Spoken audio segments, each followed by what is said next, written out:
ಬಗ್ಗೆ ನಾನೇನಾದ್ರು ಮುಂದಿರ ಅಥವಾ ನನ್ನ ಸರ್ಕಾರ ಇದ್ದೀನಿ ಕಿರುಕುಳ ಕೊಡೋಕ್ಕೆ ಸರ್ಕಾರ ಇರೋದು ಅವ್ರದ್ದೇ.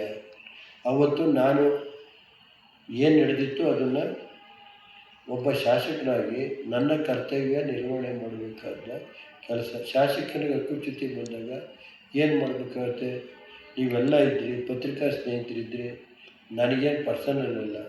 ಒಬ್ಬ ಜಿಲ್ಲಾಧಿಕಾರಿ ಶಾಸಕರಿಗೆ ಅಗೌರವ ತರುವಾಗ ಅದನ್ನು ನಾನು ಜನಪ್ರತಿನಿಧಿಯಾಗಿ ನನಗಲ್ಲ, ಅದು ಈ ತಾಲೂಕಿನ ಜನತೆಗೆ ನನ್ನ ಅಧ್ಯಕ್ಷನ ಯಾಕೆ ಮಾಡಿದ್ರು? ಅದಕ್ಕೆ ನಾನು ಅದಕ್ಕೆ ಹೇಳಿದ್ದೀನಿ ಮೊನ್ನೆ ಅಸೆಂಬ್ಲಿಲಿ, ನನ್ನ ಯಾಕೆ ಅಧ್ಯಕ್ಷರು ಮಾಡ್ತೀರಿ, ಯಾರು ಮಾಡ್ಕೊಳ್ಳಿ, ಅದಕ್ಕೂ ಒಂದು ನಾಮಿನೇಷನ್ ಮಾಡಿ ಗ್ಯಾರಂಟಿ ಸಿಗುತ್ತೆ ಅಂತ. ಈಗ ನೀನು ಹೇಳಪ್ಪ, ಈಗ ಅಲ್ಲೆಲ್ಲ ನಡೆದಿದ್ದೇನಪ್ಪ ಅವತ್ತು? ನಾನೇನಾದ್ರು ಹಳೆ ಬಟ್ಟೆ ಹಾಕು ಅಂತ ಹೇಳಿದ್ದ? ಅದ್ಯಾರು ಬಿಡ್ಸಕ್ಕೆ ಹೋದಾರೇನಪ್ಪ? 2ನೇ ತಾರೀಕು ಬೆಳಗ್ಗೆ ಏನು ನಡೀತು ಕತೆ ಗೊತ್ತೈತೆ. ಅವರೇ ಮಾಡ್ಕೊಂಡ್ರೆ ನಾನೇನು ಮಾಡಲಿ? ನಾನು ಯಾಕೆಂದರೆ ತಾಲೂಕಿನ ಅಧ್ಯಕ್ಷ, ನನಗಲ್ಲ, ಶಾಸಕಂಗಲ್ಲ, ಇದು ಇಡೀ ತಾಲೂಕಿನ ಜನತೆಗೆ ಅಪಮಾನ ಅಂತ ತೇರು ಪ್ರತಿ ವರ್ಷ. ಇದು ಒಂದು ಇತಿಹಾಸ ಇರುವಂಥ ಲಕ್ಷ್ಮೀನರಸಿಂಹಸ್ವಾಮಿ ರಥೋತ್ಸವ ನಡೀತಾ ಇರೋದು. ಸುಮಾರು ಏನು ಸರ್, 100 ವರ್ಷಗಳಿಂದ ನಡೀತಾ ಇರೋದು. ನಡ್ಕೊಂಡು ಹೋದೆ. ಡಿ ಸಿನೇ ನನ್ನ ಇಲ್ಲ ಅಧ್ಯಕ್ಷತೆ ತೀರ್ಮಾನ ಆಗಿದ್ದಾನೆ. ತಹಸೀಲ್ದಾರ್ ಏನೈತೆ ಅಂತ ಕೇಳ್ಬೋದಾಯ್ತಲ್ಲ ಡಿ ಸಿ.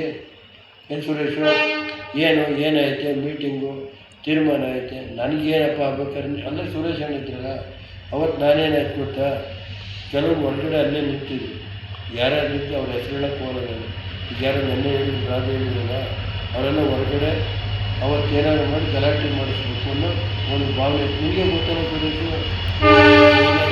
ವೆಂಕಟೇಶ್ ಇದ್ರು, ಎಲ್ಲ ಇತ್ತು. ನಾನು ಯಾಕಪ್ಪ, ನಾನೇನು ಹೇಳಿದೆ ನೋಡಿ, ಹಿಂಗೆ ನಡೆದಿತ್ತು. ಈ ಥರ ಯಾರು ಮಾಡ್ಬೋದು? ಮೀಟಿಂಗಲ್ಲಾದ್ರು ಅವರು ಅದ್ಯಾರು ಲಕ್ಷ್ಮಣ ಏನಾದ್ರು ಹೇಳಿದ್ದೀನಪ್ಪ ಅಲ್ಲಿ? ನೀವೇ ಇದ್ರಲ್ಲ, ಎಲ್ಲ ಬಾಯ್ಬಿಟ್ರೆ ಆಯಿತು. ಏನು ಸುರೇಶು ಮಾಡಿ ಅವ್ರ ಜೊತೆ ಯಾರು ಕ್ಯಾಬಿನ್ ಆಗ್ಯವ್ರೆ?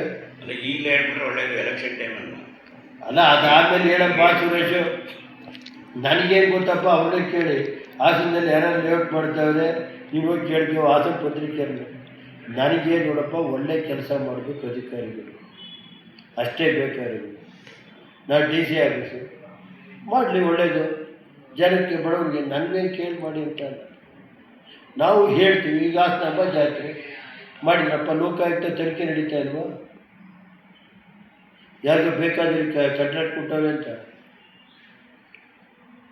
ನನಗೇನೇ ಆಗಬೇಕಾರೋದು, ನಾನು ಯಾವುದೇ ಅಧಿಕಾರಿ ನಮಗೆ ಯಾಕೆ ಕಿರುಕುಳ ಕೊಟ್ಟು ನನಗೇನಾಗಬೇಕು? ಸರ್ಕಾರ ನಂದೈತ? ಅವ್ರದ್ದೇ ಸರ್ಕಾರ ಇರೋದು. ಒಳ್ಳೆ ಕೆಲಸ ಮಾಡ್ದೇನೆ ಲೂಟಿ ಹೊಡಿತಾ ಇದ್ರೆ ಏನು ಮಾಡೋದು ಕೇಳಪ್ಪ. ಡಿ ಸಿ ಆದರು, ಎ ಸಿ ಆದರು, ಅದ್ರ ವಿರುದ್ಧ ಮಾಡಿದಾಗ ಏನು ಮಾಡಬೇಕು ಹೇಳಿ ನೀನು? ನಾನು ಅಸೆಂಬ್ಲಿ ರೈಸ್ ಮಾಡಬೇಕೋ ಬೇಡವೋ? ಈ ಜಿಲ್ಲೆ ನಡೀತಾ ಇರೋ ಅನ್ಯಾಯನ ಕೂತ್ಕೊಳ್ಳ. ನಾನು ಹಾಸನ ಹಾಸ್ಪಿಟ್ಲಿಗೆ ಹೋಗು, ದನೇನು ಕೊಟ್ಟಿಗೆ ಇದ್ದಂಗೈತೆ. ಹಾಸನ ಆಸ್ಪತ್ರೆ ಯಾವ ಉದ್ದೇಶದಿಂದ ಮಾಡಿದ್ವಿ ನಾವು? ಹೋಗಿ ಸುರೇಶ್ ನೋಡ್ಬೇಕು ನೀವು. ಒಬ್ಬ ಇಲ್ಲಿಂದ ಅವ್ರು ಕರ್ಕೊಂಡೋಗ್ಯಾನೆ, ಸೇರ್ಸೇವನೆ. ಅದು ಯಾರೋ ಬಂದಿರಪ್ಪ ಮೊನ್ನೆ. ಅವತ್ತೇನಾರು ಅವ್ರು 2 ದಿನ ಅಲ್ಲೇ ಇದ್ದಿದ್ರೆ ಆ ವಾರ್ತೆ ತಡೆಯೋಕ್ಕಾಗ್ತದೆ. ಯಾರೋ ಪತ್ರಿಕೆಯರು ಯಾರೋ ಮೊನ್ನೆ ಹೇಳಿದ್ರಪ್ಪ ಅಲ್ಲಿ, ಯಾರೋ ಗೊತ್ತಿಲ್ಲ, ನಿಮ್ಮ ಒಳಸಿರು ಪತ್ರಿಕೆಯರು ಹೇಳಿದ್ವಿ ಹಾಸನದಲ್ಲಿ.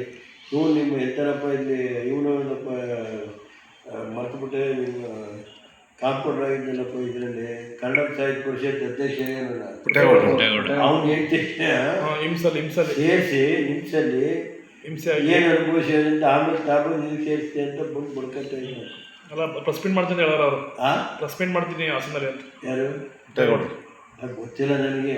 ನಾನು ಹೇಳೋದು, ಒಂದು ಜಿಲ್ಲಾ ಆಸ್ಪತ್ರೆಯಲ್ಲಿ ಹೋಗ್ಬೇಕು, ಜಿಲ್ಲಾಧಿಕಾರಿಗಳು ಕೂತ್ಕೋಬೇಕು, ಬಡವ್ರನ್ನ ಏನು ನಡೀತಾ ಇದೆ. ಒಬ್ಬ ಡಾಕ್ಟ್ರಿಗೆ 1 ಲಕ್ಷ 2 ಲಕ್ಷ ಸಂಬಳ ಕೊಡ್ತಾರೆ. ಏನು ಸರ್, ಮೊನ್ನೆ ನಿಮ್ಮನ್ನು ಕೂರಿಸ್ಕೊಂಡಪ್ಪ, ಏನಾಗಬೇಕು ಹೇಳಿ? ನನ್ನ ಕೈಲಿ ಈಗ ಕರೆಂಟ್ ಬಿಲ್ ಕಟ್ಟಿರಲಿಲ್ಲ, 30 ಲಕ್ಷ ಕೊಡಿಸ್ಬಿಟ್ಟೆ, 80 ಲಕ್ಷ ಕೊಡಿಸಿದ್ದೀನಿ ಆಸ್ಪತ್ರೆಗೆ, ಲಿಫ್ಟು ಎಲ್ಲ ಮಾಡ್ಕೊಳ್ಳಿ.